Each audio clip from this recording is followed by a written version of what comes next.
Hi friends, welcome back to my channel. ఈరోజు మీకు ఈ సీరియల్లో ఏం జరిగిందో తెలుసుకోవాలి అనుకుంటున్నారా?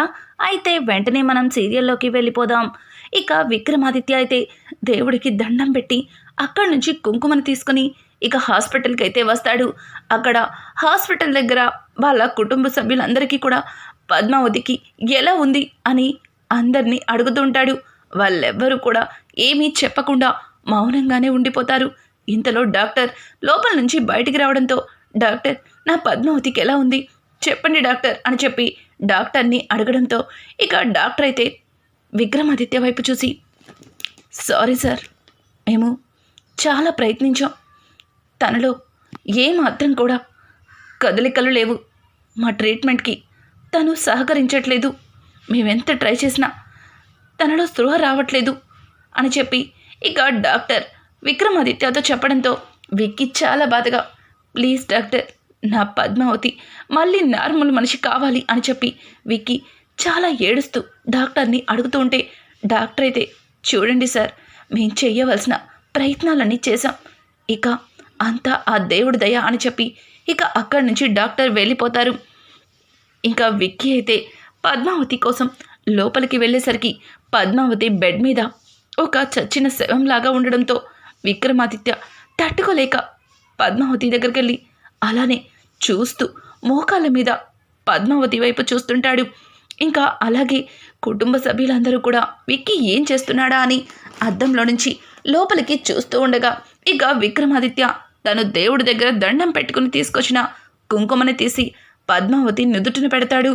పద్మావతి, లే పద్మావతి, నిన్నీ పరిస్థితుల్లో చూడలేకపోతున్నాను, నా మాటలతో ఎన్నోసార్లు నీ మనసుని బాధ పెట్టాను, నా మాటలతో నిన్ను దూరం పెట్టాను, పద్మావతి, లే పద్మావతి, నువ్విలా ఉంటుంటే నేను తట్టుకోలేను పద్మావతి అని చెప్పి ఇక విక్రమాదిత్య అయితే తన మనసులో ఉన్న ప్రేమ మొత్తాన్ని బయటికి చెప్తూ కళ్ళనీళ్ళు పెట్టుకుంటాడు.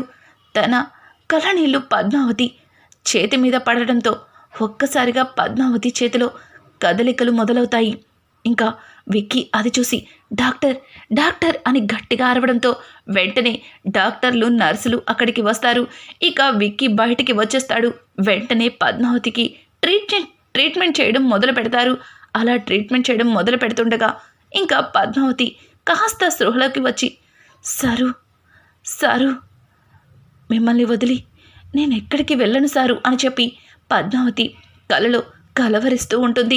ఇక ఇంతలో ఒక నర్స్ బయటికి వచ్చి, చూడండి, లోపల పేషెంట్ పద్మావతి గారు ఎవరినో సారు సారు అని కలవరిస్తుంది అని అనడంతో ఒక్కసారిగా ఆర్య, అను ఇద్దరు కూడా, విక్కీ, నీ గురించి పద్మావతి కలవరిస్తుందంట, వెళ్ళు వెళ్ళు విక్కీ అని చెప్పి ఇక విక్కీని లోపలికి పంపిస్తారు. చిన్నగా పద్మావతి కళ్ళు తెరుస్తుంది. విక్కీ తలుపులు ఓపెన్ చేసి లోపలికి వెళ్ళేసరికి విక్కీని చూసిన పద్మావతి అలాగే బొమ్మలాగా ఉండిపోతుంది. విక్రమాదిత్య అయితే పద్మావతి కళ్ళు తెరిచి తను చూడడంతో తనకి ఎక్కడలేని సంతోషం. ఇక చిన్నగా అడుగులు వేసుకుంటూ పద్మావతి దగ్గరికి వెళ్తుంది. పద్మావతిని చూస్తూ, నన్ను వదిలి ఎక్కడికి వెళ్ళిపోదామనుకుంటున్నావు? అసలు నన్ను వదిలి నువ్వు వెళ్తే ఊరుకుంటానా అని చెప్పి విక్కీ ఇక పద్మావతి మీద కోపడుతుంటే, పద్మావతి, సారు, ఈ పరిస్థితుల్లో కూడా మీ కోపాన్ని నా మీద చూపించాలా అని చెప్పి పద్మావతి చిన్నగా మాట్లాడలేని సిచ్యువేషన్లో చిన్నగా మాట్లాడుతూ ఉంటుంది.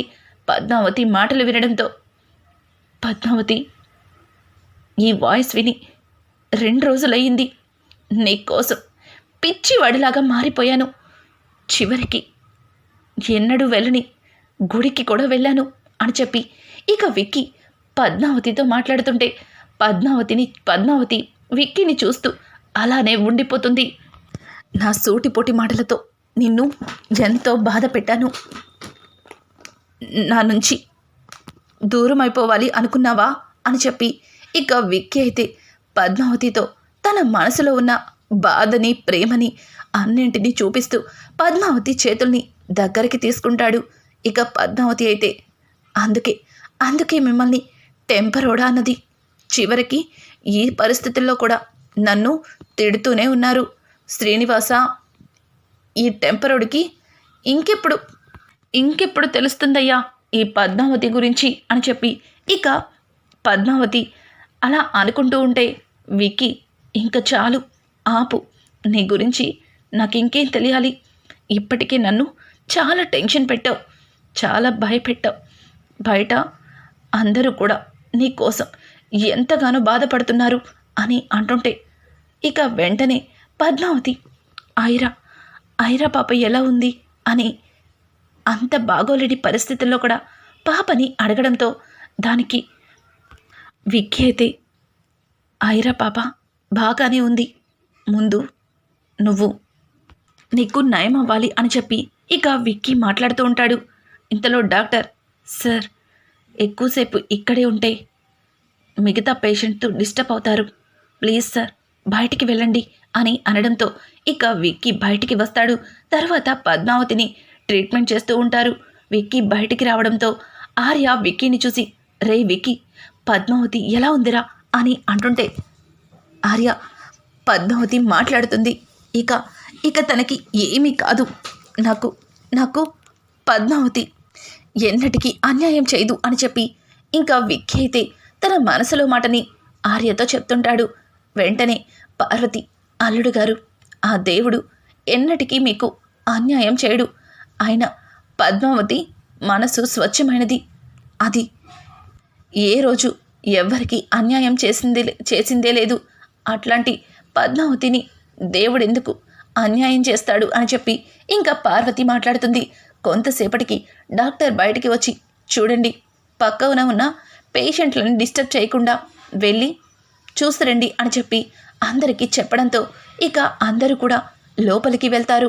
లోపల పద్మావతిని చూస్తూ అను అయితే, అమ్మి పద్మావతి, నీకు ఏమవుతుందో అని ఎంతో కంగారు పడ్డానమ్మి, నువ్విప్పుడు బాగానే ఉన్నావు కదా అని చెప్పి ఇక అను అయితే పద్మావతిని దగ్గరికి వెళ్ళి తన నుదురు మీద ముద్దు పెడుతుంది.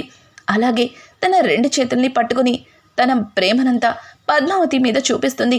పద్మావతి, అక్క, ఇంతమంది ఉండగా నాకేమవుతుంది చెప్పండి, అయినా నేను మొండిదాని కదా అని అంటుంటే ఆ మాటలకి పార్వతి, అదే నిన్ను బ్రతికించింది, అయినా నీకేమవుతుందమ్మీ, నువ్వు ఏ రోజు ఎవ్వరికి అన్యాయం చేసిన దానివి కాదు అని చెప్పి ఇక పార్వతి కూడా పద్మావతిని దగ్గరికి తీసుకుని తన మనసులో ప్రేమని చూపిస్తూ ఉంటుంది.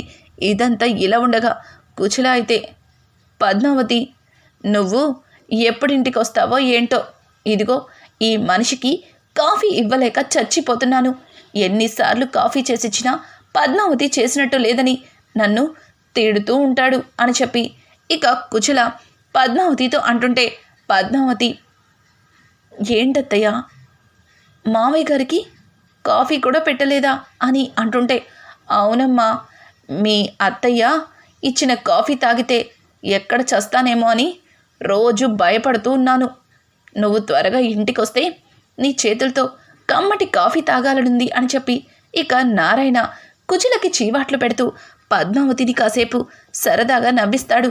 అలా అందరూ కూడా పద్మావతితో మాట్లాడుతూ తనని కాసేపు నవ్విస్తూ ఉంటారు. ఇక గుమ్మం దగ్గర నుంచున్న విక్రమాదిత్య అయితే పద్మావతిని అలానే చూస్తుండిపోతాడు. ఇక వీళ్ళందరితో నవ్వుతూ పద్మావతి విక్కీని చూస్తుంది. ఇంతలో నర్స్ వచ్చి, ప్లీజ్, చాలాసేపు అయింది, ఐసీయూలో పేషెంటు, ఇంతసేపు డిస్టర్బ్ అవ్వకూడదు, ప్లీజ్ బయటికి వెళ్ళండి అని చెప్పి అందరినీ అక్కడి నుంచి పంపించేస్తుంది.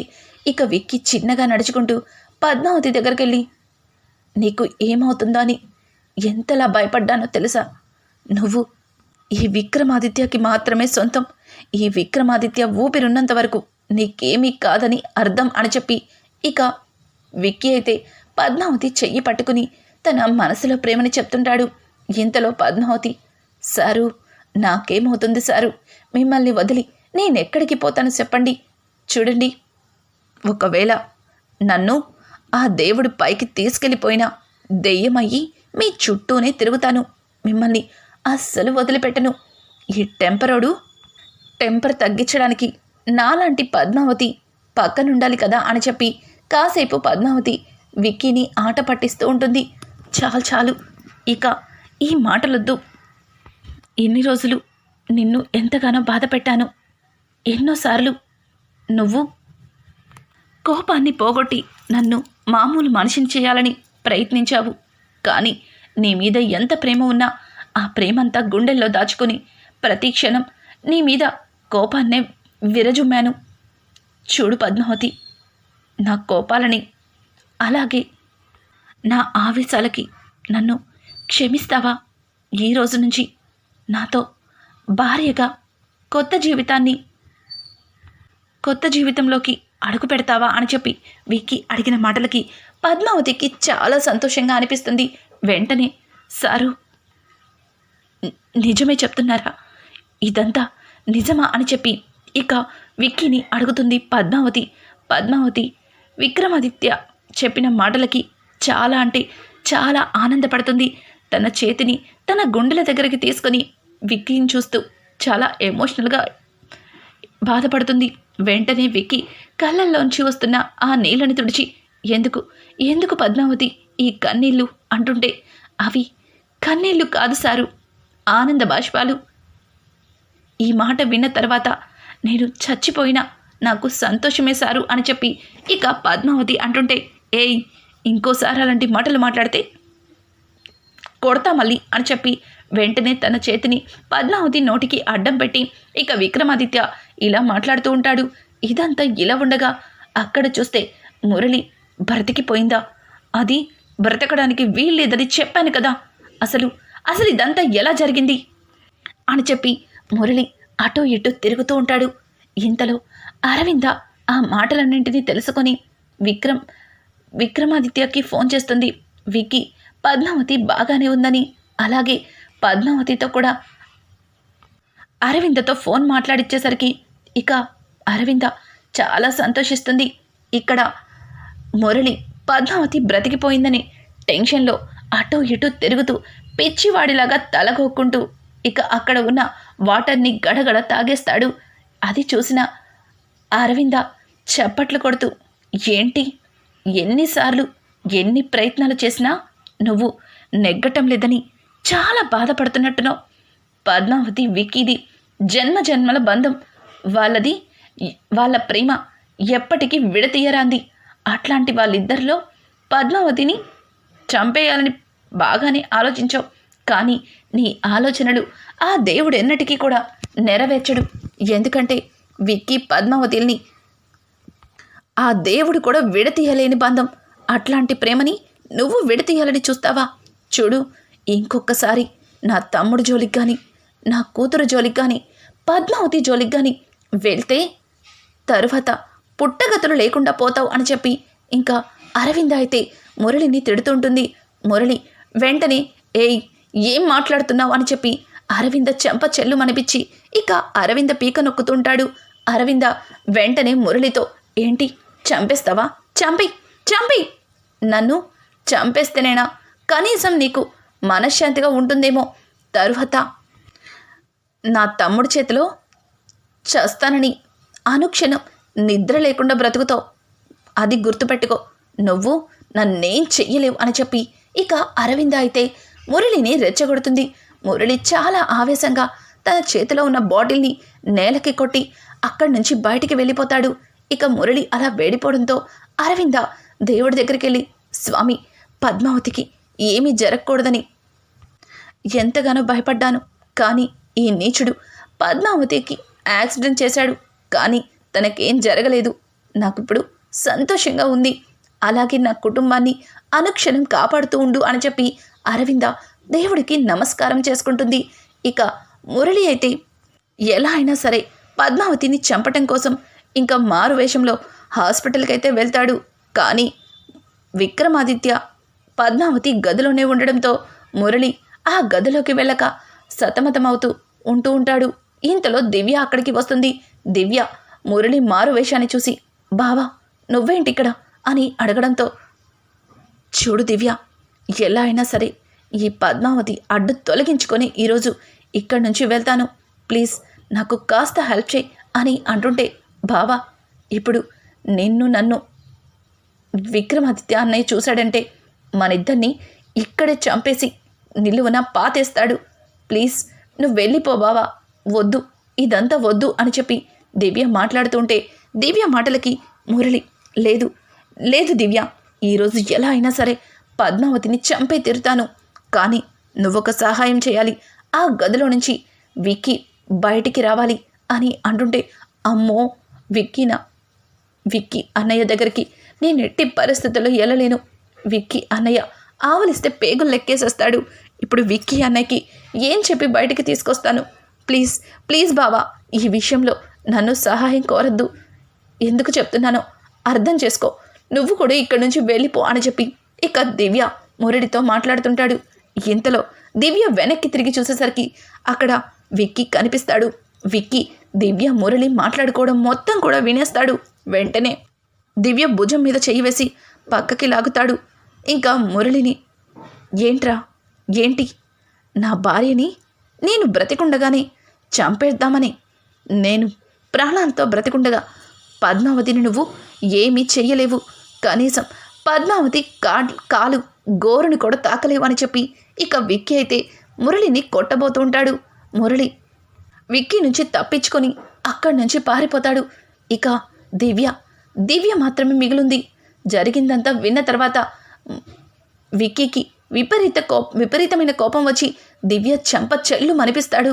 ఇక దివ్య అయితే అన్నయ్య నాకేం తెలీదన్నయ్య, వాడి దగ్గర అక్క ఉంది కదా, అక్క మూలన నన్ను బెదిరించి అని అంటుంటే దివ్య ఇంకొక మాట మాట్లాడినా చంపేస్తాను, ఆడపిల్లవి చిన్న పిల్లవని వదిలేస్తున్నాను, ఇంకొకసారి వాడితో నువ్వు మాట్లాడడం చూశానంటే ఇక తరువాత నేను తీసుకున్న నిర్ణయం చాలా దారుణంగా ఉంటుంది అని చెప్పి ఇక విక్కీ అక్కడి నుంచి పద్మావతి దగ్గరికి వెళ్ళిపోతాడు.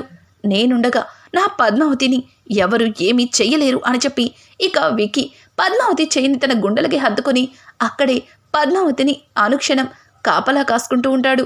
రానున్న ఎపిసోడ్స్లో మురళి పద్మావతిని ఎలా చంపబోతున్నాడు, అసలు పద్మావతి నిజంగానే మురళి చేతిలో చచ్చిపోతుందా, ఇక దివ్య నిజస్వరూపం విక్రమాదిత్య పూర్తిగా తెలుసుకుంటాడా? ఇలాంటి లేటెస్ట్ ఎపిసోడ్స్ మీకు ముందుగా కావాలి అనుకుంటే మా ఛానల్ని సబ్స్క్రైబ్ చేసుకోవడం మాత్రం మర్చిపోకండి. Thanks for watching. Hi friends, welcome back to my channel.